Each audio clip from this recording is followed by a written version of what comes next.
রমাজানের প্রস্তুতি নাম্বার 1, আমার সেটা বলেন। রমাজানের প্রস্তুতি নাম্বার 1 হচ্ছে যত দুনিয়াবি কাজ আছে সেই কাজগুলোকে কমিয়ে ফেলবো। দুনিয়াবি কাজগুলো কি করব? মানে দুনিয়াবি যত কাজ, যত ব্যস্ততা যা আছে এগুলোকে কমায় নিয়ে আসবো, যাতে রমজান মাসে আমাকে বেশি বাইরে দুনিয়াবি প্রয়োজনের বাইরে বের হইতে না হয়, মানে বেশি ব্যস্ততা আমাকে দুনিয়ার জন্য না করতে হয়।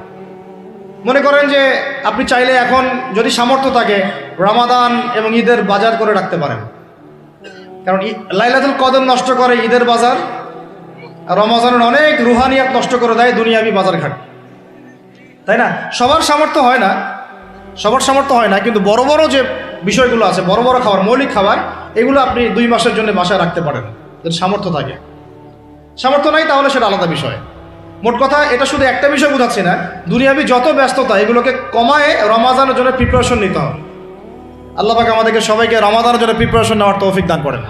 এটা হলো মনস্তাত্ত্বিক প্রিপারেশন, যে রমাদান আসতেছে, আমি শাবান মাসেই আমি আমার কাজগুলো গোছাই নিব, যাতে রমজানে আমি ফারেক থাকি ইবাদতের জন্য। বুদ্ধিমানের কাজ না এটা? আল্লাহ পাক তৌফিক দান করেন, আমিন। 2 নম্বর হচ্ছে ভাই, রমাজানের আমরা সবাই 30টা সওম রাখবো বলে নিয়াত করি, আল্লাহ পাক তৌফিক দান করেন, আমিন।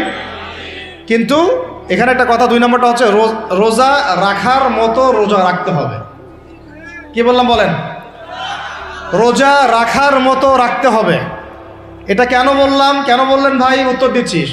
উপোস থাকা, না খেয়ে থাকা আর সওম রাখা এক জিনিস নয়। পানি ছেড়ে দেওয়া, খাবার ছেড়ে দেওয়া আর ইসলামী সওম এক জিনিস নয়। অনেক ধর্মের মানুষ খাবার পানি ছেড়ে দিয়ে থাকে, উপাস থাকে না? হাদিসের মধ্যে নবীজি বলেছেন যে ব্যক্তি রোজা রেখে অন্যায় কাজ ছাড়তে পারলো না, মানে আল্লাহর মাসিয়াত ছাড়তে পারলো না, এই যে কাবায়ের ফাওয়াহিশ এগুলো ছাড়তে পারলো না, অশ্লীলতা ছাড়তে পারলো না, মিথ্যা ছাড়তে পারলো না, বেহায়াপনা ছাড়তে পারলো না, তার না খেয়ে থাকায়, পানি না পান করায় আল্লাহর কিচ্ছু যায় আসে না। তার রোজার বিষয় বুঝলাম। রোজা কাকে বলে ভাই?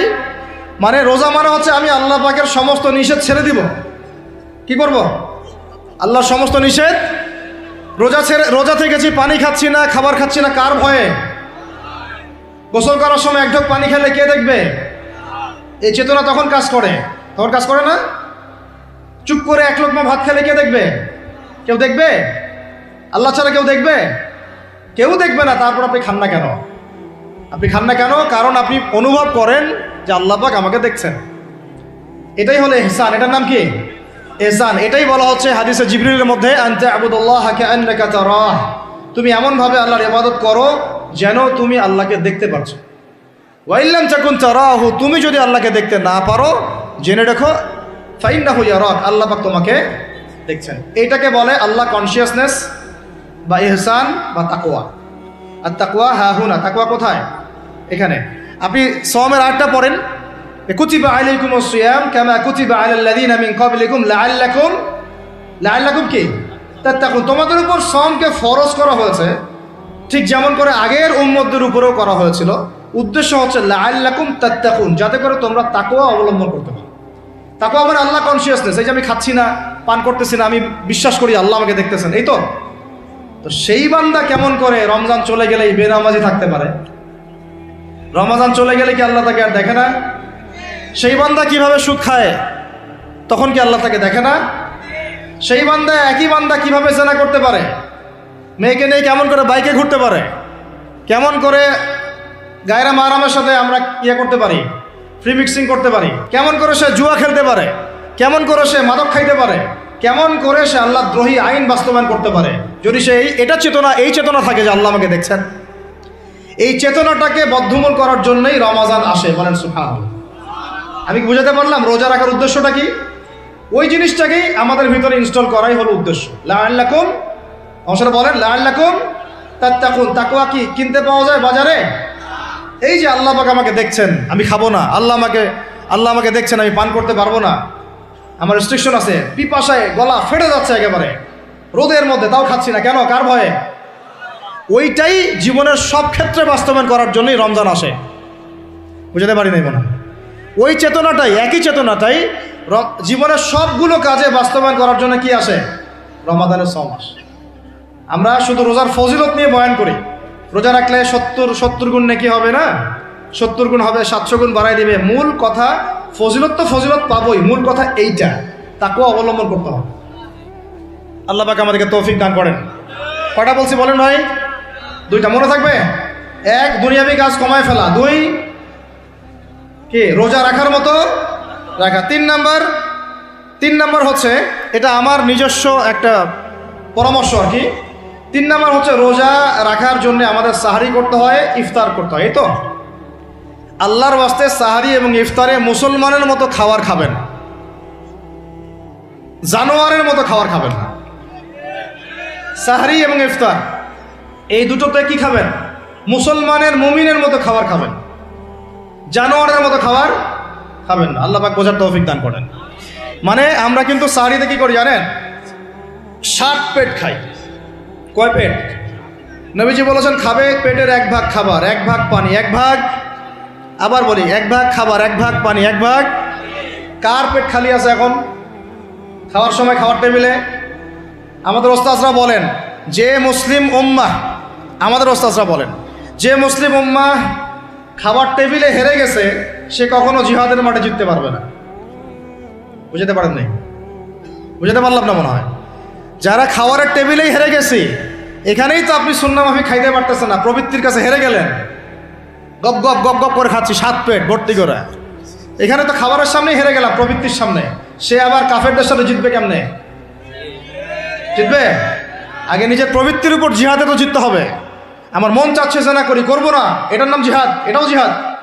মন চাচ্ছে সুদ খাই একটু, খাবো না, এটার নাম কি? জিহাদ। মন চাচ্ছে নামাজ না পড়ি, ঘুমায় থাকি, মন চাচ্ছে না, মন বলতেছে ঘুমাই ঘুমাই ঘুমাই, কিন্তু নামাজ পড়তে হবে। এই যে উঠলাম, অজু করলাম, গেলাম, এর নাম কি? এটাও এক প্রকার কি, বরং নফসের সাথে জিহাদটা অনেক বড় জিহাদ বলা হয়েছে, বলা হয় নাই? এটা মানুষকে শক্ত করবে। একটা মেয়ে সেটা প্রেম করতে মন চায়, করবো না, ওকে দেখবোও না, যাবো না কাছে, এটা শক্ত থাকার নাম কি? এটা মনে নফসের সাথে কি, বুঝেন? তো আল্লাহ পাক আমাদেরকে নফস শক্ত করার তৌফিক দান করেন। তো ভাই খাবার ইফতারেও এভাবে 7 পেট খাবেন না, সারিতেও খাবো না, ওয়াদা করি তো ইনশাল্লাহ। শোনেন, পরিমিত খাবেন, পুষ্টিকর খাবার খাবেন, পরিমিত খাবেন কিন্তু পুষ্টিকর খাবার খাবেন, তাহলে যথেষ্ট হবে ইনশাল্লাহ।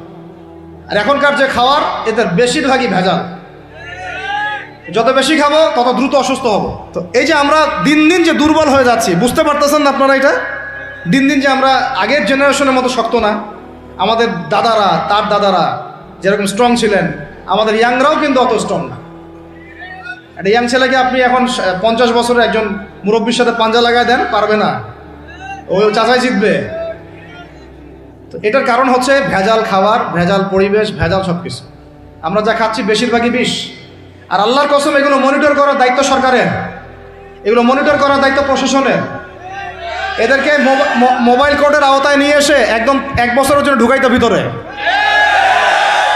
আইনের সঠিক প্রয়োগ হলে এমনি সিধা হয়ে যাবে। বাঙালিদেরকে শুধু মিষ্টি মিষ্টি কথা বলে কাজ হবে না, মাঝে মাঝে কঠিন শাসন লাগে। বড় বড় কান্ট্রিগুলো আপনারা দেখে আসেন, মনে করেন রাস্তায় ড্রাইভিংয়ের সীমা দেওয়া আছে 100 কিলো, ওরা যদি 110, 120 চালায়, কেউ কিচ্ছু বলবে না, কোনো ট্রাফিক পুলিশও নাই।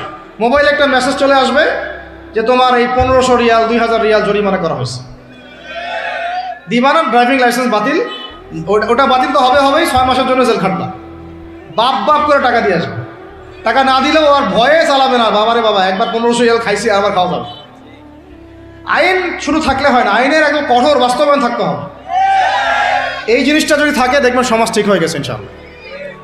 আল্লাহ পাক আমাদের সবাইকে কথাটা মন থেকে বোঝার তৌফিক দান করুন। আমরা কি কারো শত্রু? আমরা সবার শুভাকাঙ্ক্ষী।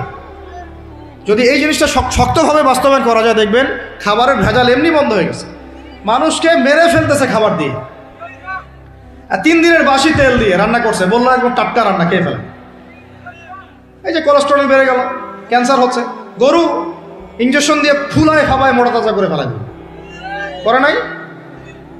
কি অবস্থা মানুষের বুদ্ধি! চালের মধ্যে এটা মিশাচ্ছে, ডালের মধ্যে ওইটা মিশাচ্ছে, পানির মধ্যে কি মিশাই দিচ্ছে, ড্রেনের পানি বলতেছে মিনারেল ওয়াটার। হ্যাঁ, ডাব খাবেন, ডাবের পানি আগে ইঞ্জেকশন দিয়ে বের করে ফেলাইছে, আগে খাই ফেলছে, অল্প একটু বাকি আছে, ওটার দাম ঢাকা হচ্ছে 150 টাকা।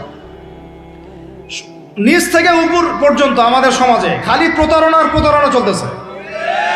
এই কারণে আমাদের উপর থেকে আল্লাহর রহমত দিন দিন উঠে যাচ্ছে। আমাদেরকে সতর্ক হওয়া উচিত, আমাদেরকে সৎ হওয়া উচিত। সৎ হইতে পয়সা লাগে না। সৎ হইতে পয়সা লাগে? সবাই যার যার জায়গা থেকে ভালো হয়ে যায়, কিচ্ছু করা লাগবে না ইনশাআল্লাহ। আপনি মাদক খায়েন না, কেউ জোর করে মাদক খাওয়াবে? আপনি নিজে সুদ খায়েন না, কেউ জোর করে সুদ খাওয়াবে? এখানে কেউ মাদকের দোকান দিল, আমরা খাই না, ও দোকান নিয়ে চলতে পারবে না? টামটোপলা বাঁধে চলে যাবে, কি করবে? যাইতে বাধ্য সে। আমরা খাইলে সে ব্যবসা করবে। আল্লাহর ওয়াস্তে আমরা কোনো রকম প্রতারণার কাছেও যাব না, হারামের কাছেও যাব না, এবং অন্যকে আমরা প্রতারিত করবো না ইনশাআল্লাহ। বাজার মার্কেটে একটা অনেক জটিল বিষয়। রমজান মাস আসলেই দেখবেন দাম বাড়া শুরু হয়েছে। এখনই অসাধু ব্যবসায়ী যারা, ওরা রিস্টোর করে ফেলাইছে, ওরা আবার সিন্ডিকেট করে ফেলবে যে এই দামের বাইরে যাবে না। তখন আবার দেখবেন যে সরকার বিপাকে পড়ে গেছে, দাম আর কন্ট্রোল করতে পারতেছে না, তখন ভর্তুকি দেওয়া লাগতেছে, আবার ওদেরকে আইনে আনা লাগতেছে। মানে আমরা নিজেরাই ঠিক নাই। কারা ঠিক নাই? আমরা নিজেরাই ঠিক নাই। এই কারণেই তো আমরা মানে আমাদের সমাজের উপর থেকে আল্লাহ পাকের রহমত বরকতটা উঠে যাচ্ছে দিন দিন। আপনি দেখে নিয়েন যে পণ্যের দাম এখন 200 টাকা, রমজান মাস আসলে দেখবেন 250 টাকা 300 টাকা বাড়াই দিচ্ছে। এটা ব্যবসায়ীরা করবে, অনেকেই, অনেক অসাধু ব্যবসায়ী করবে, এটা অনেকেই করবে, এখনো চলতেছে। আমাদের বাংলাদেশে এমন কিছু নাই যেটা উৎপন্ন হয় না। আমরা যদি আমাদের এখানে সঠিক জাকাত ভিত্তিক অর্থনীতি থাকতো এবং সততা থাকতো, ইনসাফ থাকতো, আমানত থাকতো, আমাদের জিনিস আমরা খেয়ে শেষ করতে পারতাম না, এরপর বাকিটা রপ্তানি করতে পারতাম। অনেক কথা ভাই, এগুলো অর্থনীতির বিষয়, আরেকদিন কথা হবে ইনশাআল্লাহ। রমজানে আসছি যেহেতু, এতটুকু নসিহত করি। 3 নম্বর, যে ভাই আমরা এমনভাবে খাবো না যে খাওয়ার মনে হয় জানোয়ারের খাওয়া। ঠিক আছে ভাই? পুষ্টিকর খাবার খাবো, কিন্তু পরিমাণে কম। কম বলতে কি একবারে কম না, আপনার প্রয়োজন অনুযায়ী 3 ভাগ করে, 1 ভাগ খাবার, 1 ভাগ পানি, 1 ভাগ ফাঁকা, সুন্নাহ অনুযায়ী। আল্লাহ পাক তৌফিক দান করেন, আমিন। 4 নম্বর হচ্ছে রমাদান মাস মানেই কোরআন। রমাদান মাস মানে কি? এই রমজানে আমরা সবাই বেশি থেকে বেশি কোরআন তেলাওয়াত করবো ইনশাআল্লাহ। কারা কারা পারি হাত তুলি? আলহামদুলিল্লাহ, হাত নামান। সবাই পারেন কোরআন তেলাওয়াত? মাশাআল্লাহ মাশাআল্লাহ। এটাই তো চাই, বাংলাদেশের ঘরে ঘরে প্রত্যেক ব্যক্তি যেন কোরআন তেলাওয়াত করা জানে। এটাই তো আমরা চাই। এমন যদি হয় যে 100% মানুষ কোরআন তেলাওয়াত করতে পারে, 16 কোটি মুসলিম, দিন কায়েম হয়ে যাবে ইনশাআল্লাহ। ইনশাআল্লাহ ইনশাআল্লাহ। ভিতরে কাজগুলো করেন, আল্লাহ পাক তৌফিক দান করেন। তো ভাই কোরআন আমরা রমজানে বেশি থেকে বেশি পড়বো ইনশাআল্লাহ ভাই, ঠিক আছে? যারা পারি না, একটা লিমিট ফিক্স করি, কমপক্ষে দিনে 1 পারা, দিনে কমপক্ষে 1 পারা, তাহলে 30 দিনে 1 খতম হবে। ওকে, আরও বেশি পারি 2 পারা, তাহলে 2 খতম হবে। আরও বেশি পারি 3 পারা। এমন আমাদের ইমামদের যুগে, আমাদের 4 ইমামদের যুগে, সলফে সালেহিনদের যুগে প্রতিদিনই 1টা করে খতম দিতেন তারা। সুবহানাল্লাহ। তাদের সময় আল্লাহ বরকত দিয়েছিলেন, সুবহানাল্লাহ। সারা রাত জেগে তেলাওয়াত করতেছেন, নামাজ পড়তেছেন, দিনের বেলা তেলাওয়াত করতেছেন। রমজান মাস হচ্ছে কোরআন নাজিলের মাস। এই মাসে যে হতভাগা কোরআন পড়তে পারলো না, তার জন্য আফসোস করা ছাড়া কিছু করার নাই। রমজান মাসে কোরআন আগে পড়বো, কোরআন শিখবো, না পারলে কি করব? না পারলে 1 মাসে শিখবো, অন্যকে শেখাবো, কোরআনের দার্স দিব, কোরআনের মাহফিল হবে, কোরআনের তাবলীগ হবে, কোরআন নিয়ে আলোচনা হবে ইনশাআল্লাহ। আমরা জানবো কোরআনের মধ্যে কি আছে। এটা জানার সবচেয়ে উত্তম মাস হচ্ছে কি? রমাদান। আল্লাহ পাক তৌফিক দান করেন, আমিন। যারা আমরা আরবি জানি টুকটাক ভাঙাচোরা, তারা আমরা এটার অর্থ পড়বো ইনশাআল্লাহ। যারা আমরা আলেম ওলামা আছে অনেকেই, যারা ইফতা দিয়েছি, দাওরা দিয়েছি, বা আমরা তালেব ইলম ওলামা ইকরাম যারা আছে, আমরা এই কোরআনের তাফসিরগুলো পড়বো ইনশাআল্লাহ। মানে কোরআনময় রমাদান। কোরআনময় কি? এবং চেষ্টা করবেন, আমার খুব ইচ্ছা হয় যদি আল্লাহ পাক আমাকে ক্ষমতা দিতেন, তৌফিক দিতেন, আমার ইচ্ছা হয় যে রমজান মাসে বাংলাদেশের যত মসজিদ আছে সমস্ত মসজিদে কোরআন শিক্ষা ফ্রি হয়ে যাবে ইনশাআল্লাহ। ভালো উদ্যোগ না? বাংলাদেশে কত মসজিদ আছে?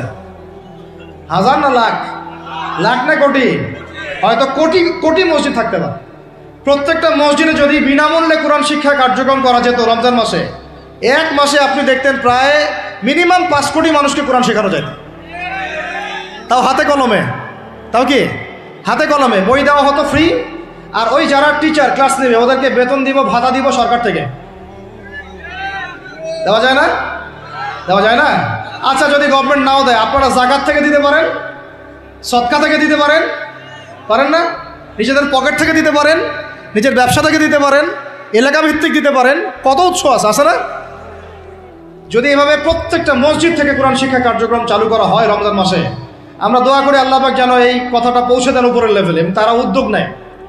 জানি না উদ্যোগ নেবে কিনা, আমাদের দায়িত্ব পৌঁছে দিলাম।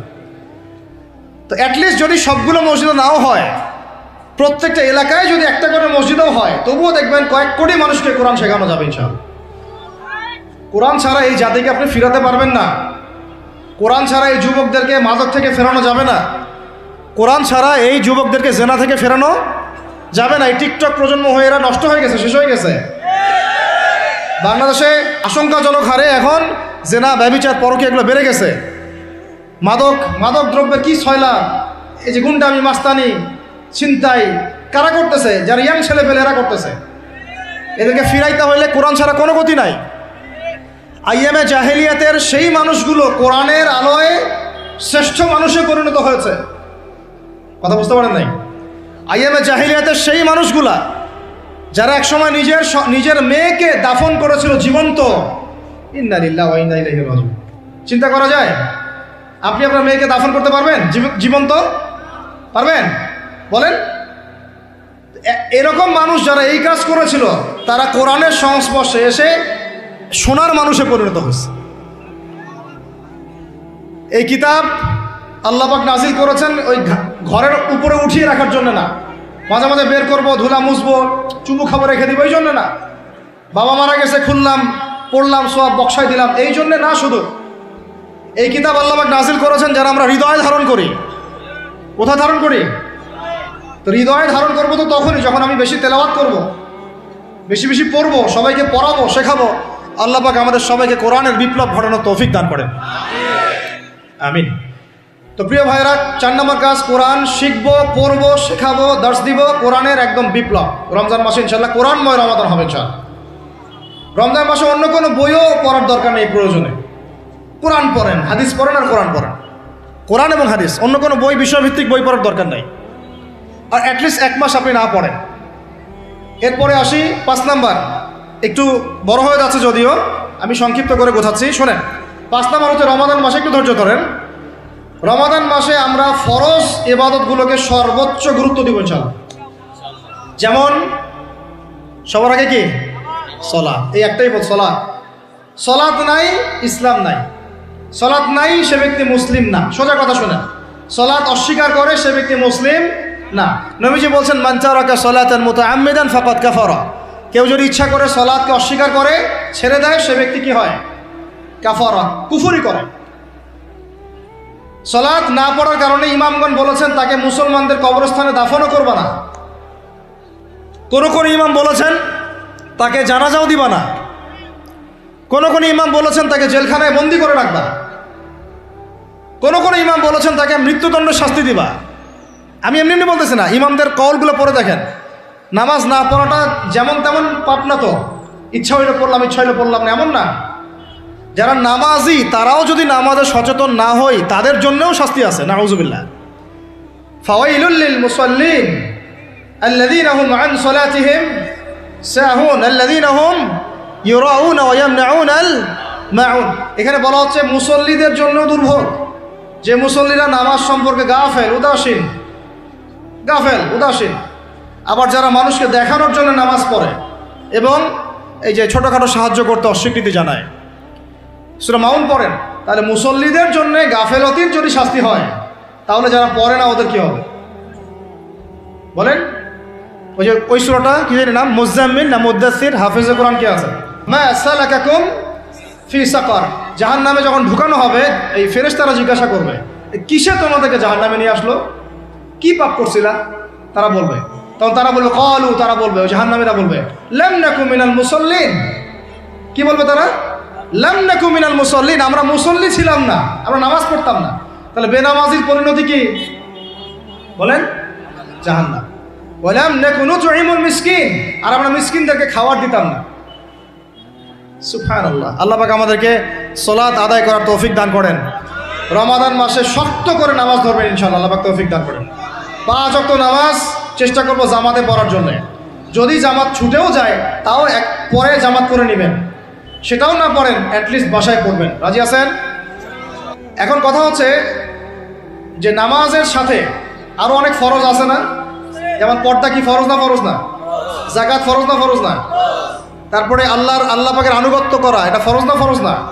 রসুলের আনুগত্য, তাওহীদ ফরজ না? সুন্নত। তো এই জিনিসগুলো ফরজগুলোকে শক্ত করে ধরবো ইনশাআল্লাহ। রাজি আছেন? তাহলে 4 নম্বর হচ্ছে রমজান, এটা কি 5 নম্বর না? 5 নম্বর রমজান মাসে ফরজ ইবাদতগুলোতে সর্বোচ্চ গুরুত্ব দিব ইনশাআল্লাহ।